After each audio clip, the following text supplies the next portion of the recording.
WhatsAppingizni birov o'ziga ulab olmasligi uchun bu etapni kod qo'yib qo'ysa bo'ladi. Buni hozir qanday qilishni o'rganamiz.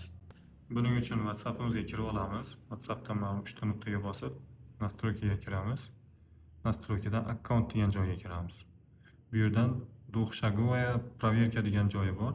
Shu yerga bitta bossangiz, sizda parol yozib chiqadi yoki sizda u etapni bo'lsa, parolingizni o'zgartirmoqchi bo'lsangiz, shu yerdan izmenit pin deganga bosasiz yoki отключить qilib qo'ysangiz bo'ladi dushagovoy proverkani. Bu nima uchun kerak? Xuddi Telegramda ham bor. Telegramga ham odдельный video qilaman. Kim bilsa Telegramdagi bilan bir xil почти. Shu yerdan xohlasangiz xuddi mana shu akkauntni faqat nomerni almashtirsangiz bo'ladi. Yana bitta qulayliklari izmenit nomer qilasiz. Bu yerdan yangi nomerni bosib, dalil qilib, yangi nomerni yozib, SMS keladi. Shunday bosasiz, hamma narsangiz saqlanib qoladi, lekin raqamingiz o'zgaradi. Ya'ni siz mana shu WhatsAppingizga kirmoqchi bo'lganingizda SMS mana shu yangi ulagan raqamingizga keladigan bo'ladi. Ya'ni raqamni almashtirasiz xolos.